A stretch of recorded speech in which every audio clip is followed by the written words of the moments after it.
الحمد لله نحمده ونستعينه ونؤمن به ونتوكل عليه ونعوذ بالله من شرور أنفسنا ومن سيئات أعمالنا من يهده الله فلا مضل له ومن يضلله فلا هادي له وأشهد أن لا إله إلا الله وحده لا شريك له وأشهد أن محمدا عبده ورسوله أرسله بالهدى ودين الحق ليظهره على الدين كله ولو كره المشركون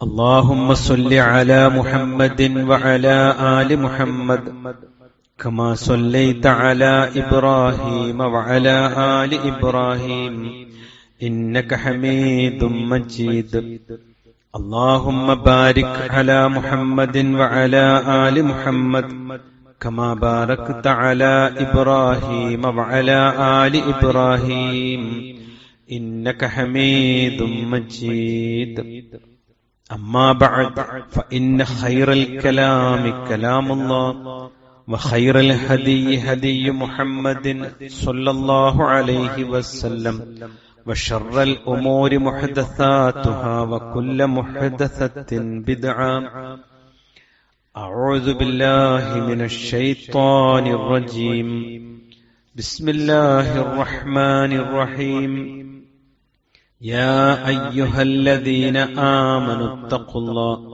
حق تقاته ولا تموتن إلا وأنتم مسلمون ومن يطع الله والرسول فأولئك مع الذين أنعم الله عليهم من النبيين والصديقين والشهداء والصالحين وحسن أولئك رفيقا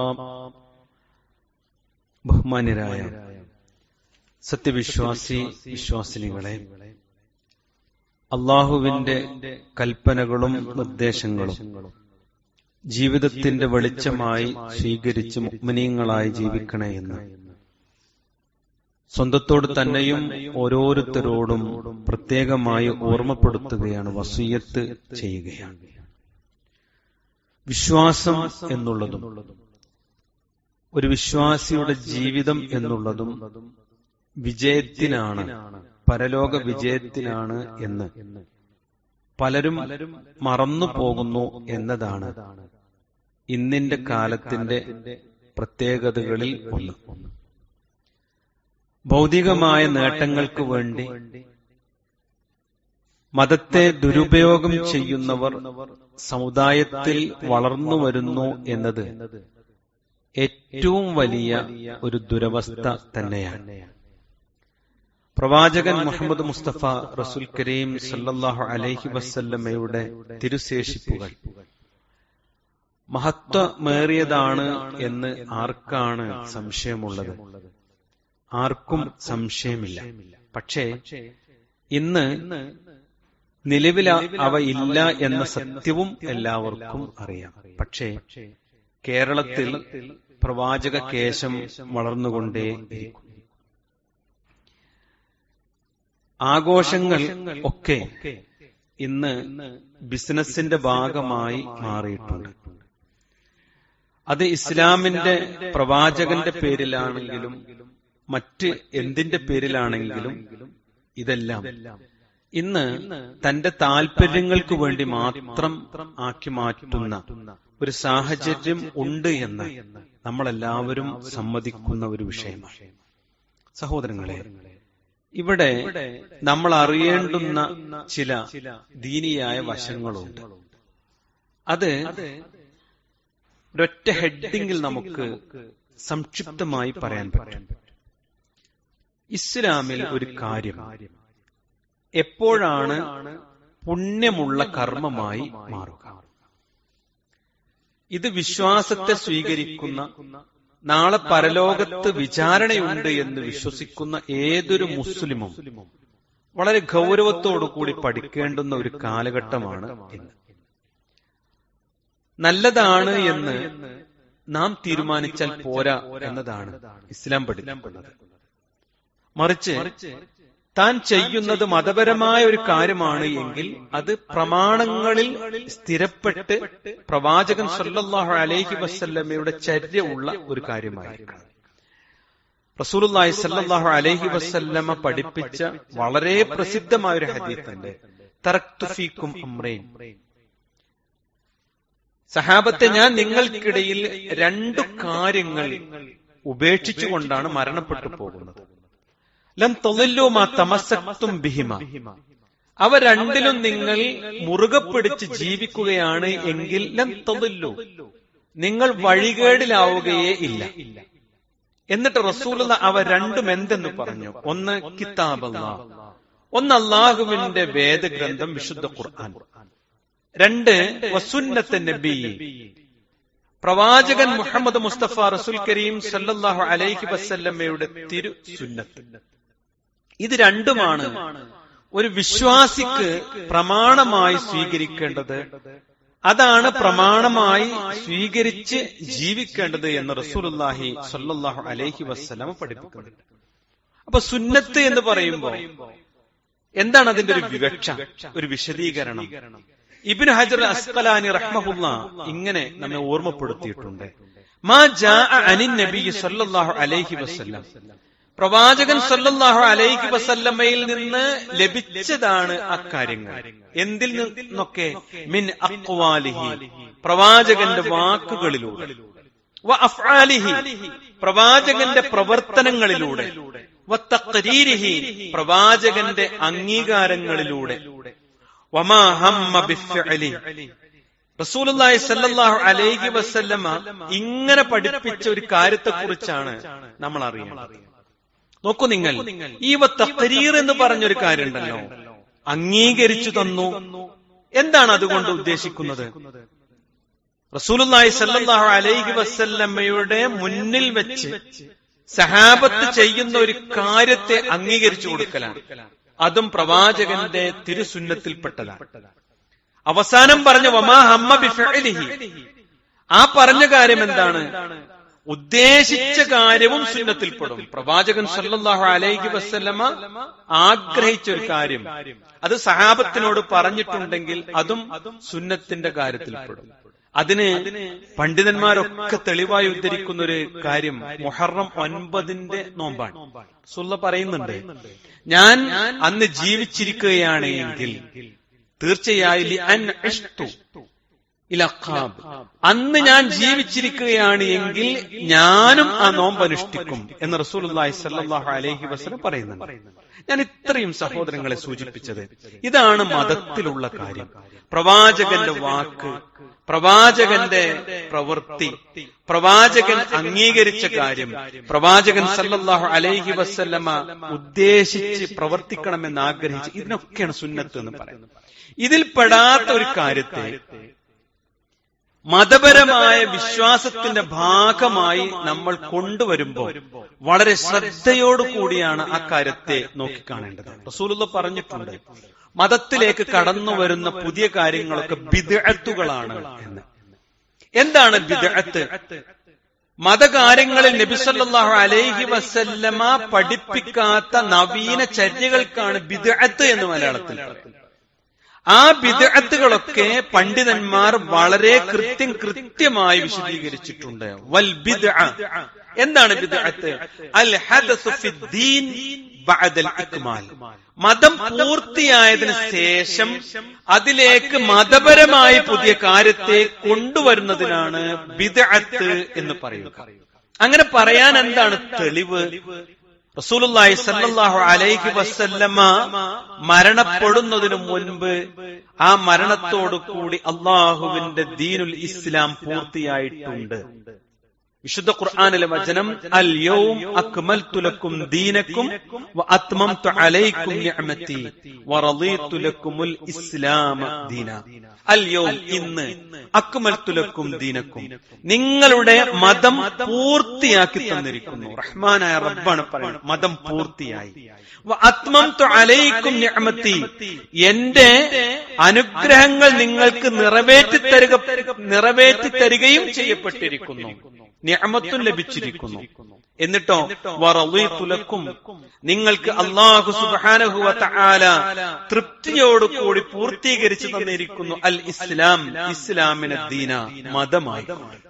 അപ്പൊ ഇസ്ലാം മതം പ്രവാചകൻ സല്ലല്ലാഹു അലൈഹി വസല്ലമ പൂർത്തിയാക്കിക്കൊണ്ടാണ് കടന്നുപോയത്. അപ്പൊ ഇനി മതപരമായ ആചാര അനുഷ്ഠാന വിശ്വാസങ്ങളിൽ പുതിയൊരു കാര്യം ഉണ്ടാക്കാൻ പാടില്ല. അപ്പൊ പിന്നെ എന്താണ് ഇസ്ലാം? അത് പ്രവാചകനും സഹാബത്തും അനുഷ്ഠിച്ചതും വിശ്വസിച്ചതും ജീവിതത്തിൽ കൊണ്ടു നടന്നതും മാത്രമാണ്. എനിക്കും നിങ്ങൾക്കും നല്ലതല്ലേ എന്ന് തോന്നുന്ന ഒരു കാര്യത്തെ മതത്തിന്റെ കാര്യമായി പ്രവാചകൻ പഠിപ്പിച്ചതായി നമുക്ക് ജീവിതത്തിൽ കൊണ്ടു നടക്കുക സാധ്യമല്ല. കാരണം ഒരു നിറഞ്ഞ ഗ്ലാസ് വെള്ളം, അതിലേക്ക് വീണ്ടും വെള്ളം ഒഴിച്ചാൽ ഉണ്ടാകുന്ന അവസ്ഥ എന്താണ്? അതിൽ നിറഞ്ഞിരുന്ന വെള്ളം പുറത്തു പോകും. സ്വാഭാവികമായും ഇസ്ലാം പൂർത്തീകരിക്കപ്പെട്ടു. ഇനി അതിലേക്ക് പുതിയ കാര്യങ്ങൾ ചേർത്താൽ എന്താണ് സംഭവിക്കുക? അതിൽ നിലവിൽ അള്ളാഹു പഠിപ്പിച്ച യഥാർത്ഥ മതം പുറത്തു പോകും. ഇന്ന് അതാണ് സമൂഹത്തിൽ നമ്മൾ കണ്ടുകൊണ്ടിരിക്കുന്നത് എന്നർത്ഥം. അള്ളാഹു നമ്മെ കാത്തു സംരക്ഷിക്കുമാറാവട്ടെ. സഹോദരങ്ങളെ, നമ്മുടെ ജീവിതത്തിൽ ഇപ്പോ റബീഉൽ അവ്വൽ മാസം വന്നപ്പോ ഒന്ന് പ്രത്യേകമായി ഓർമ്മപ്പെടുത്താൻ, ഈ നമ്മുടെ ജീവിതത്തിൽ ഇങ്ങനെ ഒരു വിഷയം ശ്രദ്ധയോടുകൂടി പഠിക്കേണ്ടി വരുന്നൊരു സമയമാണ്. ഇങ്ങനെ ഒരു പ്രവാചക സ്നേഹം പ്രവാചകൻ സല്ലല്ലാഹു അലൈഹി വസല്ലമ സഹാബത്തിനെ പഠിപ്പിച്ചിട്ടുണ്ടോ? ഞാൻ ഈ ചെയ്യുന്ന കാര്യത്തിന് എന്തെങ്കിലും നിലക്കുള്ള ഒരു അടിസ്ഥാനം റസൂലുള്ളാഹി സ്വല്ലല്ലാഹു അലൈഹി വസല്ലമയുടെ സഹാബത്തിന്റെ ചരിത്രത്തിലുണ്ടോ?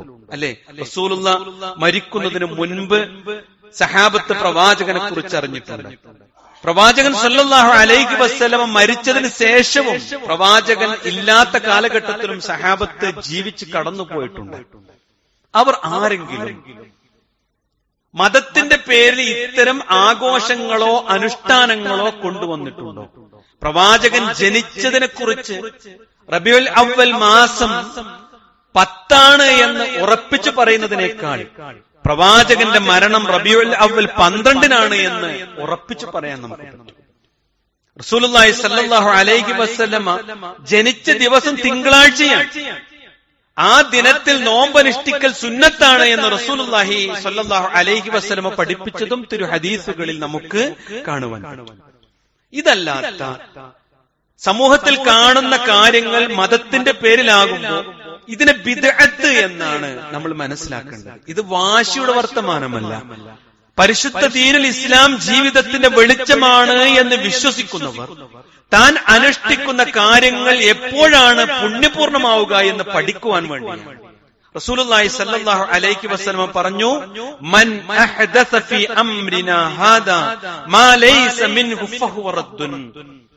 എന്റെ ചര്യയിൽ ഞാൻ പഠിപ്പിക്കപ്പെടാത്ത പുതിയൊരു കാര്യം ആരാണോ ഉണ്ടാക്കിയത് അത് ദീനിൽപ്പെട്ടതല്ല, ഫഹുവ റദ്ദുൻ, അത് തള്ളപ്പെടേണ്ടതാണ്, ഒഴിവാക്കേണ്ടതാണ്. മൻ അമില അമലൻ ലൈസ അലൈഹി അംറുനാ, എന്റെ കൽപ്പനയില്ലാതെ ദീനിയായ ഒരു കാര്യം ഒരാൾ ചെയ്യുകയാണ് എങ്കിൽ ഫഹുവ റദ്ദുൻ, അതും തള്ളപ്പെടേണ്ടതാണ് എന്ന് റസൂലുള്ളാഹി സ്വല്ലല്ലാഹു അലൈഹി വസല്ലമ പഠിപ്പിച്ചിട്ടുണ്ട്. അല്ലെ, ചില ഉദാഹരണങ്ങൾ പറയാം. അദ്കാറുകൾ റസൂലുള്ള പഠിപ്പിച്ചതാണ്. ആ അദ്കാറുകൾക്ക് ചില നിബന്ധനകളുണ്ട്. എന്താണ് നിബന്ധന? ഫർള് നമസ്കാരത്തിന് ശേഷമുള്ള സുബ്ഹാനല്ലാഹ്, അൽഹംദുലില്ലാഹ്, ഇതൊക്കെ ചൊല്ലാൻ ഒരു എണ്ണം പഠിപ്പിച്ചിട്ടുണ്ട്. പ്രഭാത പ്രദോഷങ്ങളിലെ അദ്കാറുകൾ ചൊല്ലാൻ പ്രത്യേകമായ എണ്ണം പഠിപ്പിച്ചിട്ടുണ്ട്. അത് എണ്ണം പഠിപ്പിച്ചുകൊണ്ട് തന്നെ, എണ്ണം പിടിച്ചുകൊണ്ട് തന്നെ നമ്മൾ ചെയ്യാന്നുള്ളതാണ് സുന്നത്ത്. എന്നാൽ റസൂലുള്ളാഹി സ്വല്ലല്ലാഹു അലൈഹി വസല്ലമ എണ്ണം പറയാതെ നിങ്ങൾ ധാരാളമായി ആവർത്തിച്ചു കൊള്ളുക എന്ന് പറഞ്ഞതിന് നമ്മൾ എണ്ണി ചൊല്ലേണ്ടതില്ല. അത് പണ്ഡിതന്മാർ അങ്ങനെ തന്നെ പഠിപ്പിച്ചു. അത് അല്ലാഹു സുബ്ഹാനഹു വ തആല അള്ളാഹുവിന്റെ പരിശുദ്ധരായ മലക്കുകൾ മുഖേന നമുക്ക് പ്രതിഫലം നൽകുവാൻ വേണ്ടി ഖിയാമത്ത് നാളിൽ അള്ളാഹു ഒരുക്കി വെച്ച ഗ്രന്ഥത്തിൽ അവ ഉണ്ടാകും. എന്നാൽ നമുക്ക് തോന്നുന്ന പോലെ ഓരോന്നും ചെയ്യാൻ പറ്റുമോ? ഇല്ല. 70,000, ലക്ഷം, 10 ലക്ഷം ഉണ്ടോ? കാരണം എന്താണെന്നറിയങ്ങളെ, ചില ആളുകൾക്ക് സാധ്യമാകുന്നത് ഇസ്ലാം എന്ന് പറഞ്ഞ എല്ലാവർക്കും പ്രായോഗികമായതിനെ കുറിച്ചാണ്. കർഷകനും രോഗിക്കും, അതുപോലെ യുവാവിനും യുവതിക്കും, അതുപോലെ ജോലിക്കാരനും കഠിനമായി ജോലി ചെയ്യുന്നവനും എല്ലാവർക്കും നാളെ പരലോകത്ത് കൂലി കിട്ടുന്ന രീതിയിലാണ് റഹ്മാനായ റബ്ബ് ദീനിനെ പഠിപ്പിച്ചിട്ടുള്ളത്. അല്ലെ? നമുക്കൊക്കെ അങ്ങനെ പല ചിന്തകളും തോന്നാം. അതൊക്കെ മാറ്റാൻ പറ്റുമോ ദീനിന്റെ പേരിൽ? നമ്മൾ ഏറ്റവും അടുത്ത ആളുകൾ മരണപ്പെട്ടു എന്ന് വിചാരിക്കാം. അന്നത്തെയും അല്ലെങ്കിൽ ആ ദിനങ്ങളിലുള്ള സങ്കടവും വേദനയും ഓർമ്മകളും എത്ര കഠിനമാണ്. നാം എത്ര ധൈര്യം കാണിച്ചാലും ഏതൊരു പുരുഷനും കരഞ്ഞു പോകും തന്നെ ഏറ്റവും ഇഷ്ടപ്പെട്ട ആളുകൾ മരിച്ചാൽ. അല്ലെ? അള്ളാന്റെ റസൂൽ സല്ലല്ലാഹു അലൈഹി വസല്ലം പഠിപ്പിച്ചിട്ടുണ്ട്, സുജൂദിലാണ് ഏറ്റവും കൂടുതൽ പ്രാർത്ഥനയ്ക്ക് ഉത്തരം ലഭിക്കാൻ. എന്ന മയ്യത്ത് നിസ്കാരത്തിന് 2 സുജൂദ് നമ്മുടെ വക ഉണ്ടാക്കാൻ പറ്റുമോ? ഇല്ല. എന്തേ? അള്ളാന്റെ റസൂൽ സല്ലല്ലാഹു അലൈഹി വസല്ലമ മയ്യത്ത് നമസ്കാരത്തിന് ക്രമം പഠിപ്പിച്ചിട്ടുണ്ട്. അതിന് ഗൗരവം മനസ്സിലാകാൻ വേണ്ടി ഞാൻ അത് ഓർമ്മപ്പെടുത്തിയത്. ഇത് ജീവിതത്തിൽ നമ്മൾ സ്വീകരിച്ചില്ലെങ്കിൽ ഒരു വഴികേടിന്റെ മാർഗമായി നമ്മൾ മാറുന്ന, അള്ളാന്റെ റസൂലും പഠിപ്പിക്കാത്ത വിഷയം ജീവിതത്തിൽ ഉണ്ടാവും. ഗൗരവം കേൾക്കണേ സഹോദരങ്ങളെ. അതില്ലെങ്കിൽ നമ്മൾ നേർവഴിയിലാണെന്നാണ് വിചാരിക്കുന്നത്. നെഞ്ചത്ത് കൈവച്ച് ഇഹ്ദിനസ് സിറാത്തൽ മുസ്തഖീം, അല്ലാഹുവേ എന്നെ നേരായ മാർഗത്തിൽ നയിക്കണമേ എന്നാണ് 5 നേരത്തെ ഫർള് നമസ്കാരത്തിൽ അള്ളാഹിനോട് ചോദിച്ചുകൊണ്ടിരിക്കുന്നത്. എന്നിട്ടോ ആ ചോദ്യത്തിന് ഉത്തരം റഹ്മാനായ റബ്ബ് നൽകാമെന്ന് പറഞ്ഞിട്ടുണ്ട്. നാം നേർവഴിയിലാകുമ്പോ, പ്രവാചകന്റെ തിരുസുന്നത്തിനനുസരിച്ചാകുമ്പോ, അല്ലെങ്കിൽ നമ്മൾ വഴികേടിലാണ്. എന്തൊരു ഗൗരവമാണ് വിഷയം. വഇയ്യാകും വമുഹ്ദസാത്തുൽ ഉമൂർ, നിങ്ങൾ മതപരമായ കാര്യങ്ങളിൽ പുതുതായി ഉണ്ടാക്കുന്നതിനെ സൂക്ഷിക്കണമെന്ന് ശ്രദ്ധിക്കണം, ഗൗരവത്തിൽ കാണണം. കാരണം ഫഇന്ന കുല്ല മുഹദസത്തിൻ ബിദ്അ, നിങ്ങൾ നല്ലതാണ്, ഭക്ഷണം കൊടുക്കലാണ്, സന്തോഷിക്കലാണ്, സ്നേഹമാണ്, സ്നേഹപ്രകടനമാണ്, അതല്ലേ ചിന്ത. പക്ഷെ പിശാചുണ്ടാക്കുന്ന ഇത്തരം അമിതമായ വർണ്ണനകളും അധികമായ പ്രവർത്തനങ്ങളും ഫഇന്ന കുല്ല മുഹദസത്തിൻ ബിദ്അത്തുൻ, അത് ദീനിൽ പുതുതായി ഉണ്ടാക്കപ്പെടുന്നതാണ്. എന്താണ് ബിദ്അത്തിന്റെ പ്രത്യേകത? വകുല്ല ബിദ്അത്തിൻ ളലാല, അത് ഹിദായത്തല്ല, അത് ളലാലത്താണ്, വഴികേടാണ്. വകുല്ലു ളലാലത്തിൻ ഫിന്നാർ, ആ വഴികേട് നിങ്ങൾ നരകത്തിലേക്കാണ് എത്തിക്കുക എന്ന് റസൂലുള്ളാഹി സല്ലല്ലാഹു അലൈഹി വസല്ലമ പഠിപ്പിച്ചിട്ടുണ്ട്. നാളെ അള്ളാഹുവിന്റെ കോടതിയിലേക്ക് എത്തുമ്പോ ഒരു സത്യവിശ്വാസിയെ സംബന്ധിച്ചിടത്തോളം ഒരു മീൽ ഉയരത്തിൽ, ഒരു സുറുമക്കോലിന്റെ ഉയരത്തിൽ സൂര്യൻ ജ്വലിപ്പിക്കപ്പെടുമെന്ന്. ഈ അണ്ടകടാഹങ്ങളൊക്കെ എത്ര സംവിധാനിച്ച റഹ്മാനായ റബ്ബിന് അതൊരു പണിയിലെ വിഷയമല്ലല്ലോ സഹോദരങ്ങളെ. അവനവൻ ചെയ്ത കർമ്മങ്ങളുടെ ദുരന്തമനുസരിച്ച് വിയർപ്പിൽ മുങ്ങി ശ്വാസം ലഭിക്കാതെ പ്രയാസപ്പെട്ട് വിചാരണയൊന്ന് നടന്നിരുന്നുവെങ്കിൽ, നരകത്തിലേക്കോ സ്വർഗത്തിലേക്കോ ഒന്ന് ആക്കപ്പെട്ടിരുന്നുവെങ്കിൽ എന്ന് ആഗ്രഹിച്ചു പോകുമ്പോ അവിടെ ഹൗദുൽ കൗസർ ഉണ്ടാകുമെന്ന് റസൂലുള്ളാഹി സ്വല്ലല്ലാഹു അലൈഹി വസല്ലം പഠിപ്പിച്ചിട്ടുണ്ട്. അതിൽ നിന്ന് പാനീയം ലഭിക്കുക എന്ന് പറയുന്നത് ആ ദിനത്തിലെ ഏറ്റവും വലിയ അംഗീകാരമാണ്. അള്ളാഹു നമ്മെ ആ സൗഭാഗ്യവാന്മാരിൽ ഉൾപ്പെടുത്തുമാറാവട്ടെ. സഹോദരങ്ങളെ, ആ ഹൗദുൽ കൗസറിന്റെ സമീപത്ത് റസൂലുള്ളാഹി സ്വല്ലല്ലാഹു അലൈഹി വസല്ലം ഉണ്ടാകും. എന്നിട്ട് റസൂലുള്ള സുഹക്കൻ സുഹക്കൻ ലിമൻ ബദ്ദല ബഅദി, നാശം, നിങ്ങൾ മാറിപ്പോകൂ, മാറ്റം വരുത്തിയവർ മാറിപ്പോകൂ എന്ന് റസൂലുള്ളാഹി സ്വല്ലല്ലാഹു അലൈഹി വസല്ലം പറയും. ഇന്നഹും മിന്നി ഫയുഖാലു ഇന്നക ലാ തദ്രി മാ ബദ്ദലു ബഅദ, അവിടെ വിളിച്ചു പറയപ്പെടും, നീ മരണപ്പെട്ടതിന് ശേഷം നിന്റെ മതത്തിൽ പുതുതായി ഉണ്ടാക്കിയ ഈ കൂട്ടരെ, അവരെ കുറിച്ച് റസൂലുള്ളാഹി സ്വല്ലല്ലാഹു അലൈഹി വസല്ലമയോട് പറയപ്പെടും എന്നാണ്. അപ്പോഴാ റസൂലുള്ള പറയാ ഫഅഖൂൽ സുഹ്കൻ സുഹ്കാ, മാറിപ്പോകൂ മാറിപ്പോകൂ, ഒന്നും കിട്ടൂല. എത്ര ഗൗരവമുണ്ട് സഹോദരങ്ങളെ. അപ്പോഴും നമ്മുടെ മനസ്സിലേക്ക് വരും, ഇന്നത്തെ കാലത്ത് ഇങ്ങനെയൊക്കെ ചിന്തിക്കണോ? ദീനിന്റെ വിഷയമായതുകൊണ്ടാ സഹോദരങ്ങളെ. നമ്മളൊക്കെ ജീവിക്കുന്നത് പലവിധ പ്രതിസന്ധികളിലൂടെയാണ്. പക്ഷേ ഇതിലൊക്കെ ഇടയിൽ നമ്മൾ മരിക്കാൻ വേണ്ടി അധ്വാനിക്കുന്നവരാണ്, അല്ലെ? മരണത്തിന് ശേഷം ഒരു സ്വർഗ്ഗമുണ്ട്, നരകമുണ്ട്, വിചാരണ ഉണ്ടെന്ന് വിശ്വസിച്ചിട്ട് ജീവിക്കുന്ന ആളുകളാണ്.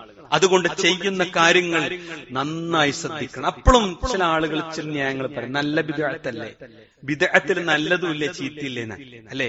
എന്നിട്ട് ഉമർ റളിയല്ലാഹു അൻഹുവിന്റെ കാര്യവും ഒക്കെ നമ്മൾ പറയും.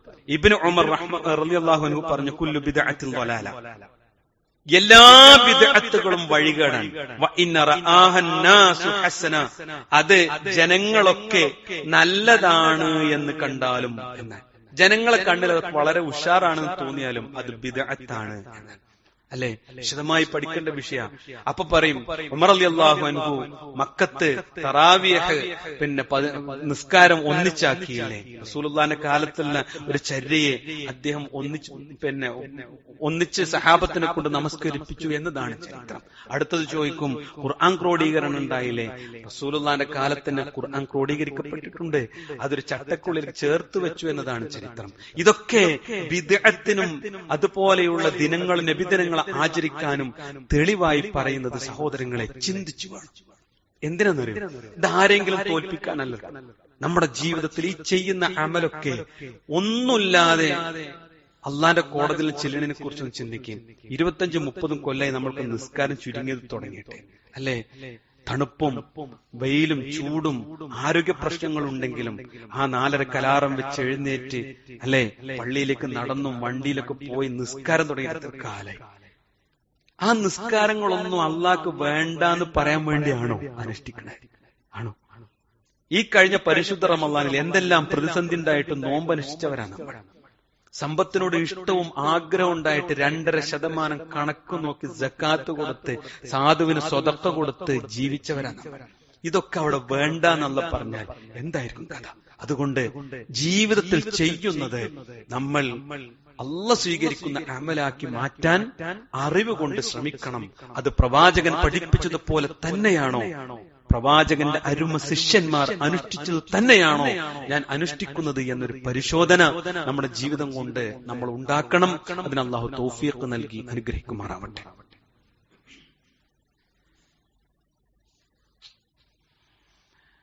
ഇന്നൽ ഹംദലില്ലാഹ് വസ്സലാത്തു വസ്സലാമു അലാ റസൂലില്ലാഹ് വഅലാ ആലിഹി വസഹ്ബിഹി അജ്മഈൻ. അമ്മാ ബഅദ്. സ്നേഹാദരണീയരായ സത്യവിശ്വാസികളെ, അള്ളാഹുവിന്റെ വിധിവിലക്കുകൾ പാലിച്ചുകൊണ്ട് ജീവിക്കണേ എന്ന് ഒരിക്കൽ കൂടി ഓർമ്മപ്പെടുത്തുകയാണ്. പ്രവാചകൻ മുഹമ്മദ് മുസ്തഫ റസൂൽ കരീം സല്ലല്ലാഹു അലൈഹി വസല്ലമയെ സ്നേഹിക്കാത്തവൻ മുസ്ലിമല്ല എന്ന് അള്ളാഹു പഠിപ്പിച്ചിട്ടുണ്ട്.